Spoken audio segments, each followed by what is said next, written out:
வணக்கம். இது star academy வழங்கும் பிருகத் பராசர ஹோரசாஸ்திரம் மூலமும் உரையும். இந்த பதிவு 8ஆம் பாவக பலன்கள் என்ற இந்த அத்தியாயத்தின் 2வது பதிவாகும். இதுவே இந்த அத்தியாயத்தின் இறுதி பதிவாகவும் இருக்கும்.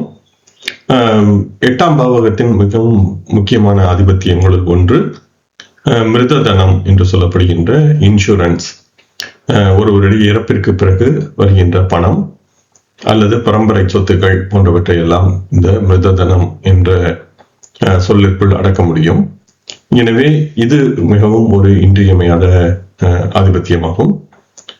அதே போல ஒருவருடைய ஆயுள், எதிரிகள், போர்க்களங்கள், போராட்டங்கள், கோட்டை போன்றவற்றை எல்லாம் இந்த 8ஆம் பாவகத்தின் ஆதிபத்தியம் எதெல்லாம் ஒருவருக்கு பாதுகாப்பு என்பதை தருகிறதோ அதெல்லாம் இந்த 8ஆம் பாவகத்தின் மிகவும் இன்றியமையாத ஆதிபத்தியங்கள் என்பதை பராசரர் நமக்கு சொல்லியிருந்தார்.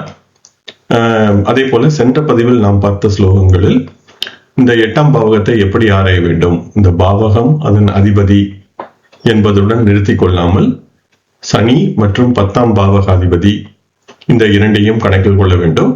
அதே போல லக்னாதிபதியின் வலுவும் ஆயுளுக்கு இன்றியமையாதது என்பதையும் நாம் சென்ற பதிவில் பார்த்த ஸ்லோகங்களில் பார்த்தோம். இந்த பதிவிலும் உள்ள ஸ்லோகங்கள் இந்த ஆயுளை எப்படி தீர்மானிப்பது என்பது பற்றிய ஒரு துவக்க நிலை விளக்கங்களாக இருக்கப் போகிறது. ஏற்கனவே சென்ற பதிவில் சொன்னது போல இந்த ஆயுள் என்பதை எப்படி கணக்கிட வேண்டும் என்பதற்கு மிக நீண்ட அத்தியாயங்கள் பிறகு வரப்போகிறது.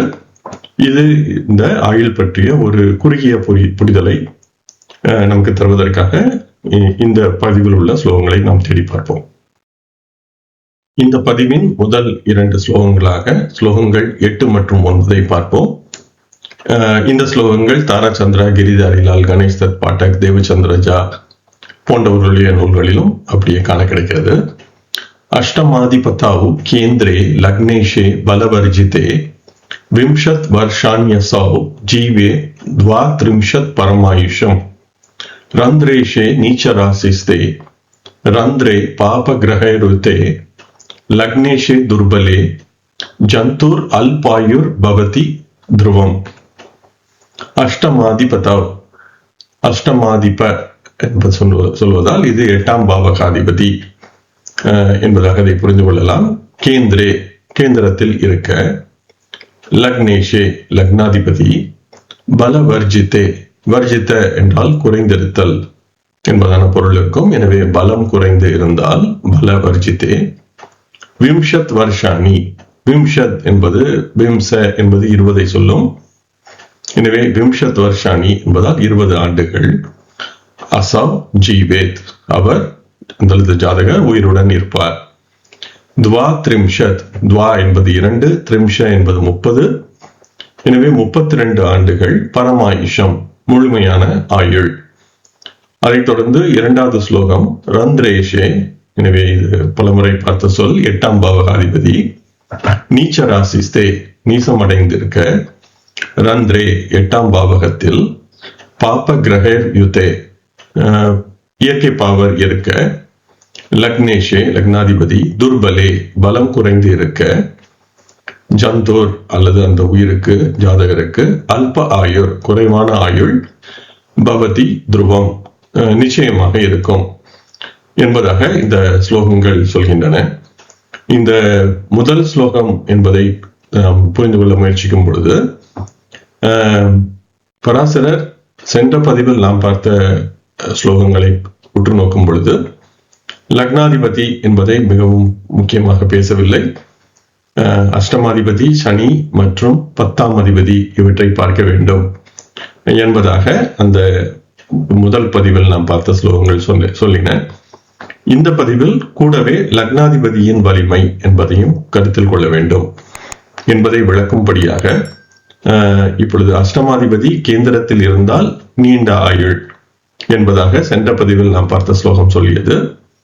இந்த பதிவில் அதையே சற்று விளக்கி, அஷ்டமாதிபதி கேந்திரத்தில் இருந்தாலும் லக்னாதிபதி பலம் குறைந்து இருந்தால் அந்த ஜாதகருக்கு குறைவான ஆயுளே இருக்கும் என்பதாக ஒரு கூடுதல் கருத்து என்பதையும் இந்த ஸ்லோகம் சொல்கிறது. எனவே அஷ்டமாதிபதி கேந்திரத்தில் இருக்க, எனவே நல்ல ஆயுள் இருக்கும் என்று கருதினாலும் லக்னாதிபதி பலம் குறைந்திருக்க அந்த ஜாதகருக்கு குறைவான ஆயுளே இருக்கும். எனவே 20 ஆண்டுகள் வரையே அவர் உயிருடன் இருப்பார் என்பதாக ஒரு தோராயமான கணக்கு. ஆனால் மேலும் ஏதேனும் வகையில் சற்றே பலம் கூடியிருக்கிறது என்று கருதினாலும் 32 ஆண்டுகளே பரம ஆயுளாக இருக்கப் போகிறது. எனவே முழுமையான ஆயுள் என்று சிந்தித்தாலும் 32 ஆண்டுகள் என்பதாக மட்டுமே இருக்கும் என்பதாக இந்த முதல் ஸ்லோகம் சொல்கிறது. எனவே இதை நாம் ராசி சக்கரத்தில் தேடி பார்த்து, அல்லது ராசி சக்கரத்தில் மட்டும் இதை தேடி பார்த்து, இது போல அஷ்டமாதிபதி கேந்திரத்தில் இருக்கிறது, லக்னாதிபதி பலம் குறைந்திருக்கிறது, ஆனால் அந்த ஜாதகருக்கு நீண்ட ஆயுள் இருக்கிறது என்பதாக சிந்திக்காமல் இதை வர்க்க சக்கரங்களிலும் இதை பற்றி சிந்திக்க வேண்டும். குறிப்பாக திரைக்காணம், நவாம்சம், அதே போல சஷ்டி அம்சம் போன்ற வர்க்க சக்கரங்களிலும் இந்த கருத்து உண்மையாக இருக்கிறதா இல்லையா என்பதை சற்றே தேடி பார்க்க வேண்டும். ஆனாலும் இந்த ஸ்லோகத்திலிருந்து நாம் புரிந்து கொள்வது என்னவென்றால், லக்னாதிபதியின் பலம் என்பதும் ஆயுளுக்கு முக்கியமான ஒன்று. எனவே ஒருவருக்கு நீண்ட ஆயுள் இருப்பதற்காக லக்னாதிபதியும் பலம் இருக்க வேண்டும், லக்னாதிபதியின் பலமும் இருக்க வேண்டும் என்பதாக அந்த முதல் ஸ்லோகத்தை நாம் புரிந்து கொள்ளலாம். அடுத்ததாக இரண்டாவது ஸ்லோகத்தை பார்க்கும் பொழுது, 8ஆம் அதிபதி நீசமாக இருந்து 8ஆம் பாவகத்தில் பாவர்கள் இருக்க லக்னாதிபதியும் பலமின்றி இருந்தால், எனவே 8ஆம் பாவகமும் அதிபதியும் லக்னாதிபதியும் ஒரு சேர பாதிக்கப்பட்டிருக்கும் பொழுது அந்த ஜாதகருக்கு குறைவான ஆயுளே இருக்கும். எனவே பாவகம், அதிபதி, அதே போல லக்னாதிபதி என்ற மூன்றுமே முக்கியத்துவம் பெறுகிறது என்பதை இந்த ஸ்லோகத்தில் இருந்தும் நாம் புரிந்து கொள்ளலாம். எனவே லக்னாதிபதியின் வலு என்பது ஆயுளுக்கு மிகவும் முக்கியமான ஒன்று என்பதை இந்த ஸ்லோகங்களில் இருந்து நாம் புரிந்து கொள்ளலாம். அடுத்ததாக ஸ்லோகம் 10 பார்ப்போம். இது தாரச்சந்திரா, கிரிதாரிலால், கணேஷ் தத் பாட்டக் போன்றவர்களின் நூல்களிலும் காண கிடைக்கிறது. ரந்திரேஷே பாப சம்யுக்தே ரந்திரே பாப கிரகர் யுதே வியே க்ரூர கிரக ஆக்ராந்தே ஜாத்தம் மாத்திரம் ரிதிர் பவேத். ரந்திரேஷே 8ஆம் பாப சம்யுக்தே இயற்கை பாவருடன் தொடர்பு கொள்ள. எனவே 8ஆம் இயற்கை பாவர் இருக்க, அல்லது அஷ்டமாதிபதிக்கு இயற்கை பாவரின் பார்வை அல்லது பாவரின் வீட்டில் இருத்தல் என்பது போன்று பாப கிரக யுக்தே இயற்கை பாவருடன் சேர்ந்திருக்க அல்லது தொடர்பு கொள்ள. ரந்திரே 8ஆம் பாவகம் பாப கிரகர் யுதே இயற்கை பாவருடன் சேர்ந்திருக்க. எனவே அதிபதிக்கும் பாவர் தொடர்பு, பாவகமும் பாவர் தொடர்பு. வியே 12ஆம் பாவகத்தில் க்ரூர கிரக ஆக்ராந்தே இயற்கை பாவரின் பார்வை பெற. இந்த க்ரூர கிரக என்று சொல்லும் பொழுது பொதுவாக சனி, செவ்வாய், ராகு, கேத்து என்பதை பொதுவாக க்ரூர என்பதாக சொல்லலாம். சூரியனும் ஒரு சில நேரத்தில் இந்த க்ரூர என்ற தன்மையில் வருவதற்கு வாய்ப்பு இருக்கிறது. எனவே சூரியன் லக்னாதிபதியாக 5ஆம் அதிபதி, 9ஆம் அதிபதி என்பதாக இருந்தால் அதை பாவர், சூரியன் அரை பாவர் என்று பலரும் சொல்வதால் அது பாவர் என்று கருதாமல் சுபர் என்பதாக கருதலாம். வேறு ஏதேனும் ஆதிபத்தியங்கள் சூரியனுக்கு இருக்க, அல்லது பொதுவாக சூரியனை லக்னத்தில் இருந்தால் அதை பாவர் என்று கருதாமல் மற்ற இடங்களில் அதை பாவர் என்பதாகவே கருதலாம். எனவே இது போன்ற க்ரூர கிரக ஆக்ராந்தே, ஆக்ராந்தே என்ற சொல்லுக்கு பார்க்க என்ற பொருள் வரும். எனவே 12ஆம் பாவகத்தில் இயற்கை பாவரின் பார்வை இருக்க, ஜாத மாத்திரம், ஜாத்த என்றால் பிறக்க, மாத்திரம் என்றால் உடனேயே என்பதாக பொருள் புரிந்து கொள்ளலாம். மிருதிர் பவேத் அந்த குழந்தை இறந்துவிடும் என்பதாக இந்த ஸ்லோகம் சொல்கிறது. எனவே அட்டமாதிபதிக்கு பாவர் தொடர்பு, அட்டம பாவத்திற்கு பாவர் தொடர்பு, 12ஆம் பாவகத்திற்கு இயற்கை பாவரின் பார்வை என்ற மூன்று தன்மைகளும் ஒரு சேர இருந்தால் அந்த குழந்தை பிறந்த உடனேயே இறந்துவிடும், அல்லது அது போன்ற பிரச்சனைகள், பெரிய பிரச்சனைகள் ஏதேனும் அந்த குழந்தைக்கு வருவதற்கு வாய்ப்பு இருக்கிறது என்பதாக இந்த ஸ்லோகம் சொல்கிறது. எனவே இந்த பிறந்தவுடன் இறந்து விடுதல் அல்லது இது போன்ற பிரச்சனைகளுக்கு 12ஆம் பாவகமும் முக்கியத்துவம் பெறுகிறது என்பதாக இந்த ஸ்லோகம் சொல்கிறது. ஆனால் அட்டமாதிபதியும் 8ஆம் பாவமும் கூடுதல் முக்கியத்துவம் எப்பொழுதுமே பெறுகிறது என்பதையும் நாம் இந்த ஸ்லோகத்திலிருந்து புரிந்து கொள்ள முடிகிறது. அடுத்து நாம் ஸ்லோகம் 11 பார்ப்போம். இந்த ஸ்லோகம் கணேஷ் தத் பாட்டக் அவர்களுடைய நூலில் எந்த விதமான மாற்றமும் இல்லாமல் இருக்கிறது. ஆனால் தாராச்சந்திரா அவர்களுடைய நூலில் உள்ள ஸ்லோகம் இதே பொருளை தந்தாலும் சொற்கள் உருமாறி இருக்கின்றன. எந்தெந்த சொற்கள் இடம் மாறி இருக்கிறது, உருமாறி இருக்கிறது என்பதை இந்த பழுப்பு வண்ணத்தில் காட்டியிருக்கிறேன். கேந்திர திரிகோணகாக பாபாக சுபாக ஷஷ்டாஷ்டகா யதி லக்னே நீச்சஸ்த ரந்திரேஷோ ஜாதக சத்யோ மிருதோ பவே. அந்த 197ஆம் ஸ்லோகம். கேந்திர திரிகோண பாபஸ்தாக ஷஷ்டாஷ்டசு பகா யதி லக்னே ரந்திரேஷ நீச்சஸ்த ஜாதக சத்யோ மிருதோ பவே என்பதாக எழுதப்பட்டுள்ளது. கேந்திர திரிகோணகாக, கேந்திர திரிகோணங்களில் சென்றிருக்கின்ற, இந்த க என்ற சொல் வந்தால் அந்த GA என்பதாக எழுதலாம். இந்த க என்ற சொல் வந்தால் சென்றிருக்கின்ற, போயிருக்கின்ற என்பதாக வரும். எனவே கேந்திர திரிகோணகாக என்றால் கேந்திர திரிகோணங்களில் பாப்பாக இயற்கை பாவர்கள் இருக்க. எனவே ஒரு ஜாதகத்தில் கேந்திரங்களிலும் திரிகோணங்களிலும் இயற்கை பாவர்கள் இருக்க. சுபாகா இயற்கை சுபர்கள், குரு சுக்கிரன் போன்ற கிரகங்கள். ஷஷ்டாஷ்டகா யதி 6 மற்றும் 8ஆம் பாவகங்களில் இருந்தால். எனவே பாவர்கள் கேந்திர திரிகோணங்களில் இருக்க, சுபர்கள் 6 மற்றும் 8ஆம் பாவகங்களில் இருந்தால், லக்னே லக்னத்தில், நீச்சஸ்த ரந்திரேஷோ நீசம் வீட்டில் இருக்கின்ற அஷ்டமாதிபதி. எனவே லக்னத்தில் நீசம் பெற்ற அஷ்டமாதிபதி இருக்க, ஜாதக அந்த பிறப்பு அல்லது குழந்தை, சத்யோ உடனடியாக, மிருதோ பவே இறந்துவிடும். எனவே இதுவும் இந்த பாலாரிஷ்டம் என்று சொல்லப்படுகின்ற தன்மையில் இது போன்ற தன்மை இருந்தால் அந்த குழந்தை பிறந்த உடனேயே இறந்துவிடும் என்பதாக அந்த முதல் ஸ்லோகம் சொல்கிறது. 2வது ஸ்லோகத்தை பார்க்கும் பொழுது கேந்திர திரிகோண பாபஸ்தாக, கேந்திர திரிகோணங்களில் பாப ஸ்தா என்று சொல்லும் பொழுது அது இருக்கின்ற என்ற பொருள் வரும். எனவே இயற்கை பாவர்கள் இருக்க. எனவே முதல் ஸ்லோகம் கேந்திர திரிகோணகாக பாபாகா என்று சொன்னது. இது அஸ்த என்ற சொல்லை பயன்படுத்தி அந்த இடத்தில் என்பதான கூடுதல் சொல் மாறி இருக்கிறது.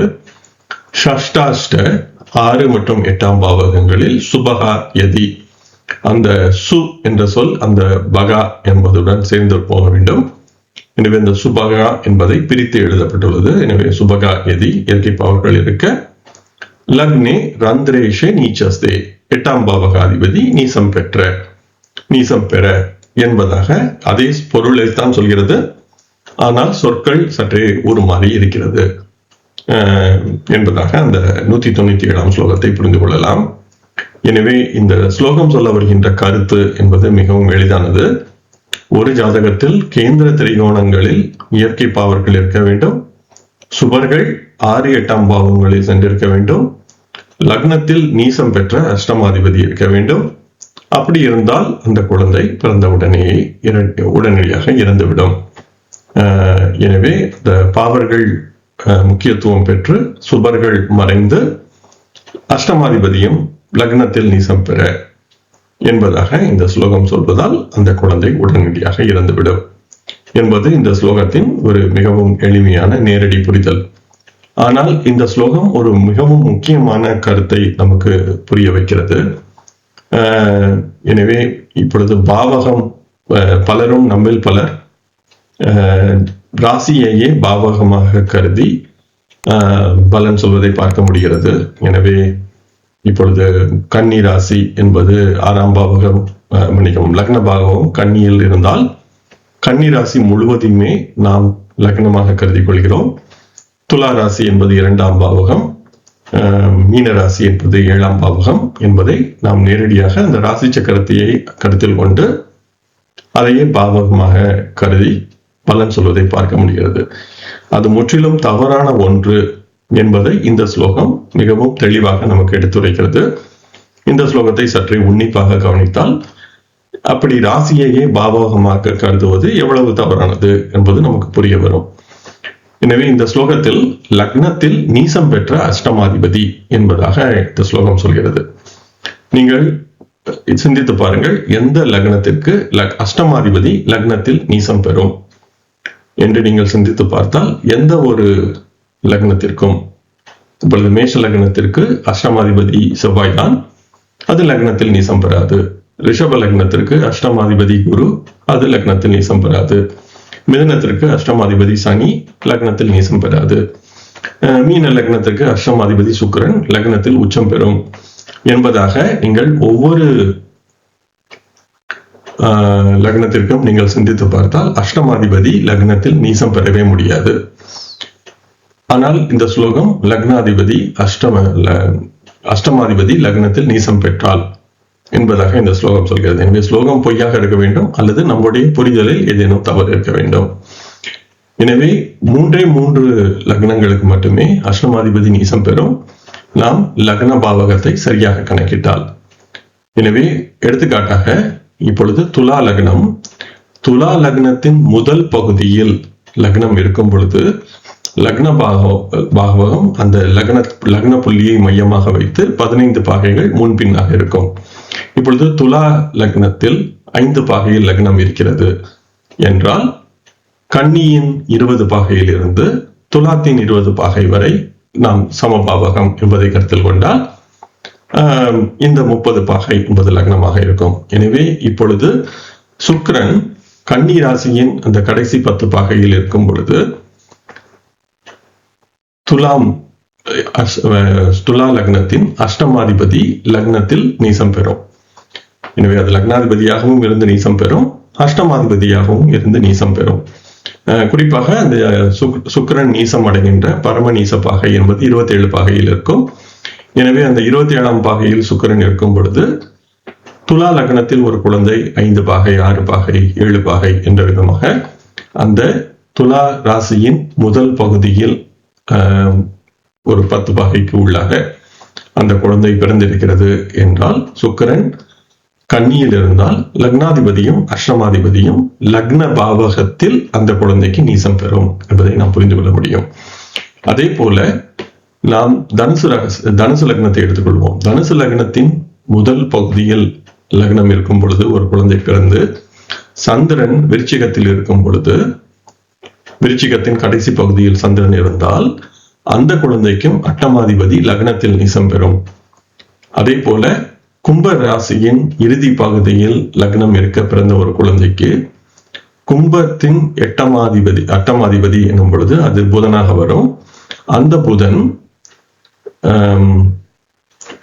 மீன ராசியின் துவக்க பகுதியில் இருக்கும் பொழுது அஷ்டமாதிபதி நீச வீட்டில் இருக்கும். எனவே இந்த 3 லக்னங்களுக்கு மட்டுமே, அதாவது துலா லக்னம், தனுசு லக்னம், அதே போல கும்ப லக்னம், இதற்கும் இந்த துவக்க அல்லது இறுதி பாகைகளில் லக்னம் இருக்கும் பொழுது அந்த அட்டமாதிபதி லக்னத்தில் நீசம் பெறுவதற்கு வாய்ப்பு இருக்கிறது.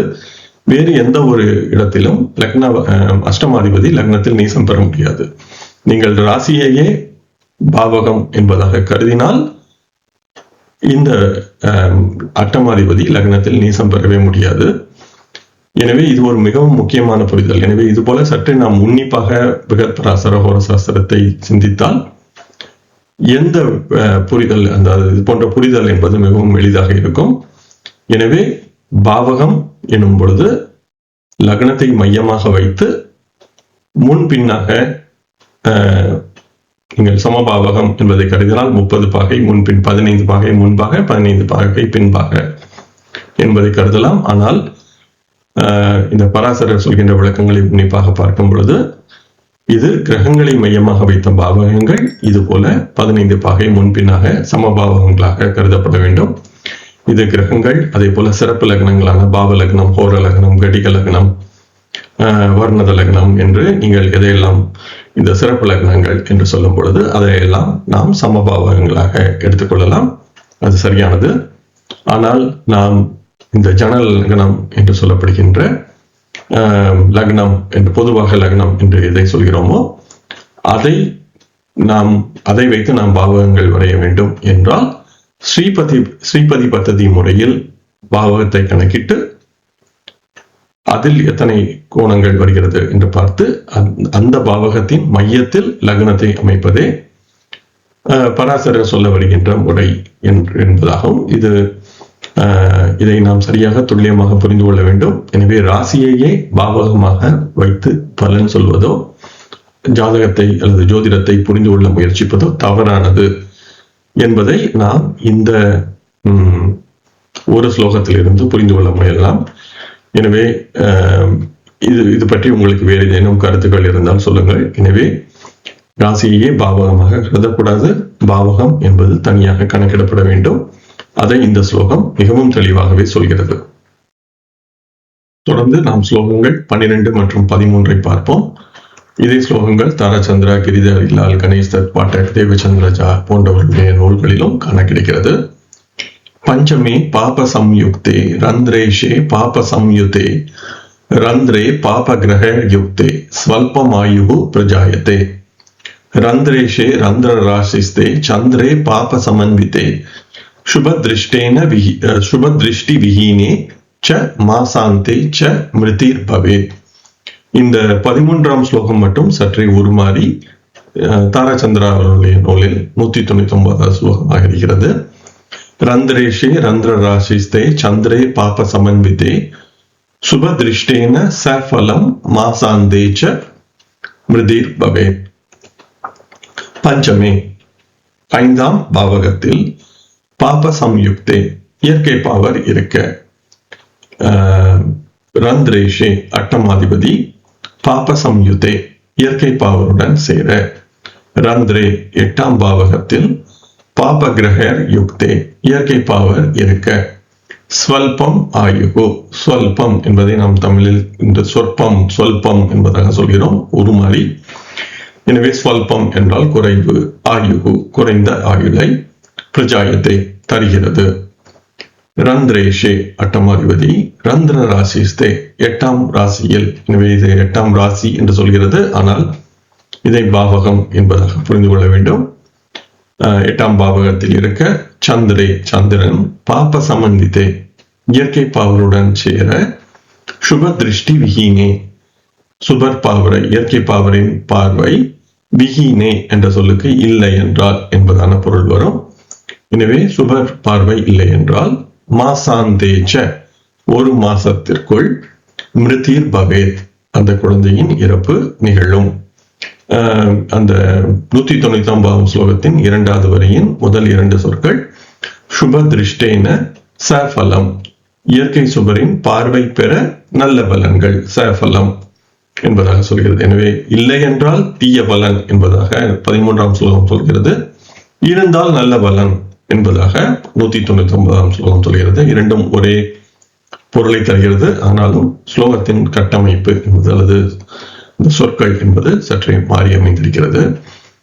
எனவே இந்த ஸ்லோகத்தை பார்க்கும் பொழுது புதியதாக இன்னொரு பாவகத்தையும் பார்க்க வேண்டும் என்பதாக இந்த ஸ்லோகம் சொல்ல வருகிறது. அதாவது 5ஆம் பாவகமும் ஆயுளிற்கு மிகவும் முக்கியமான ஒன்று.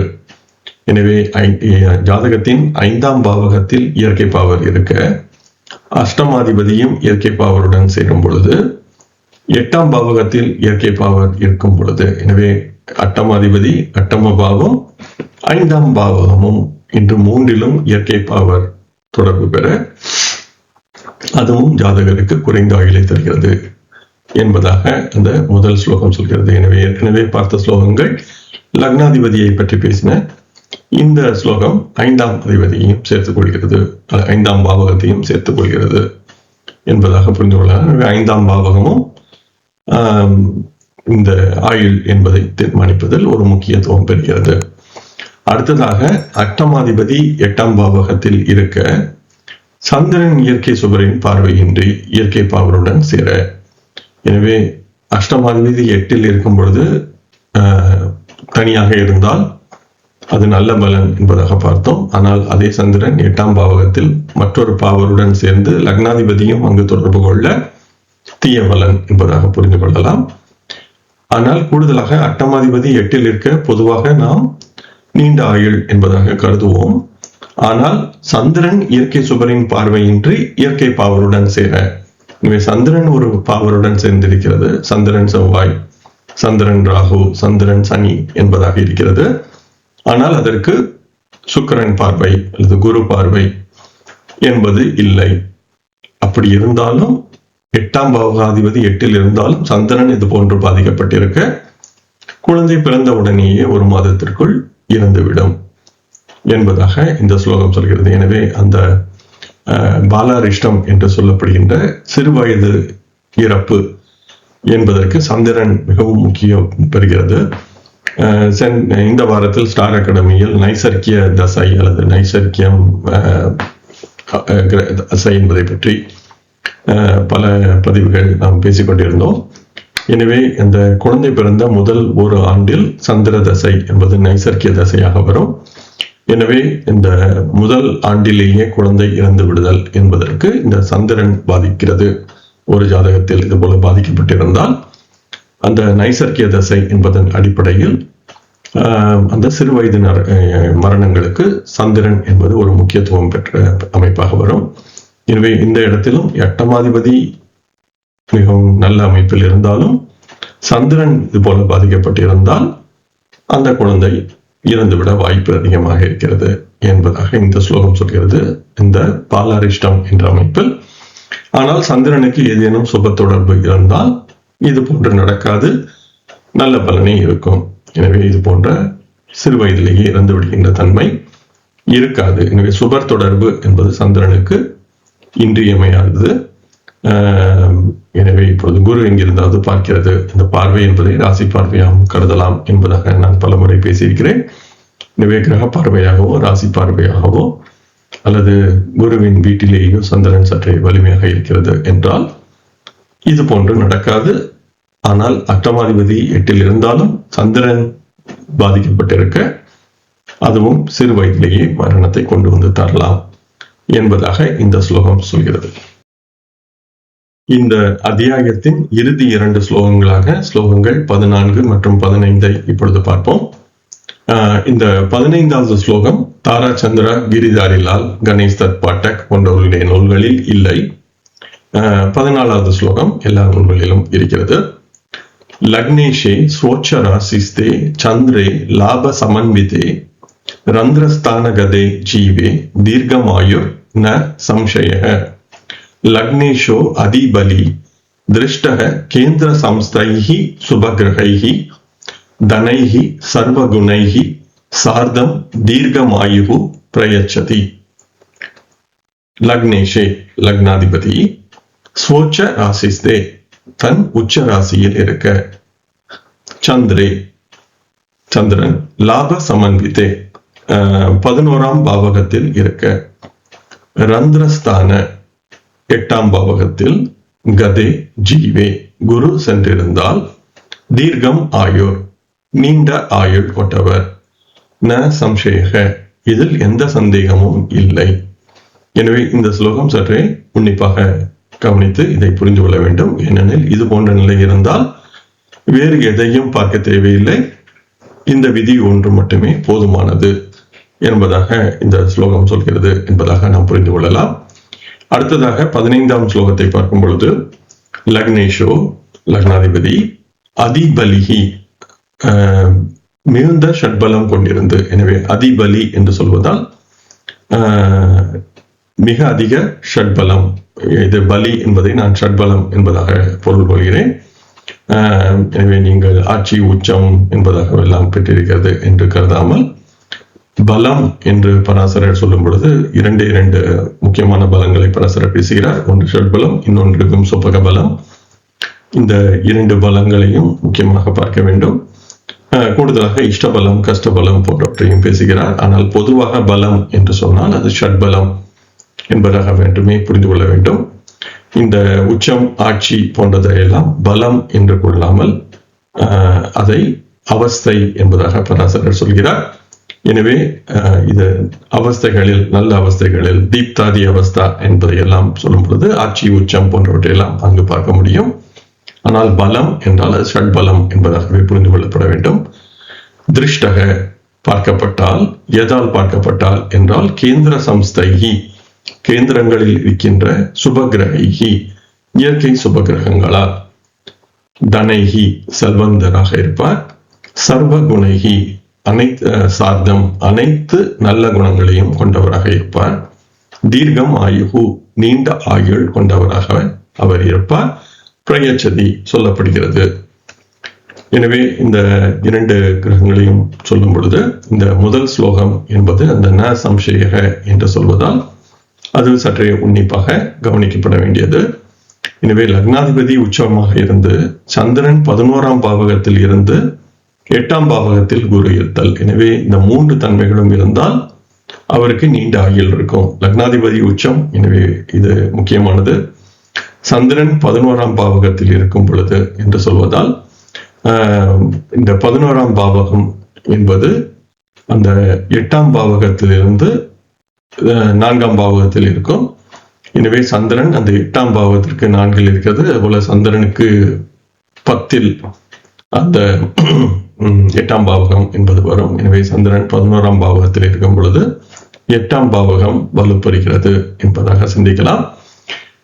அதே போல குரு 8ஆம் பாவகத்தில் இருந்தால், எனவே குரு இருக்கின்ற இடம் வளரும் என்று பலரும் சொல்வதால் இதுவும் அந்த ஆயுளுக்கு வளர்ச்சியை தருகிறது. எனவே குரு 8இல் இருப்பது நன்மை என்பதாகவும் இதை சிந்திக்கலாம். எனவே இந்த 3 தன்மைகளும் ஒரு ஜாதகத்தில் இருக்கிறது என்றால் அந்த ஜாதகருக்கு நீண்ட ஆயுள் இருக்கும். வேறு எந்த விதமான ஆய்வும் தேவையில்லை. இது மட்டுமே போதுமானது என்பதாக இந்த ந சம்சய என்ற இந்த சொல் என்பது வருகிறது. இந்த அத்தியாயத்தில் நாம் இதுவரை பார்த்த ஸ்லோகங்களில் 2 முறைகள் மட்டுமே இந்த ந சம்சய என்பதாக வந்தது.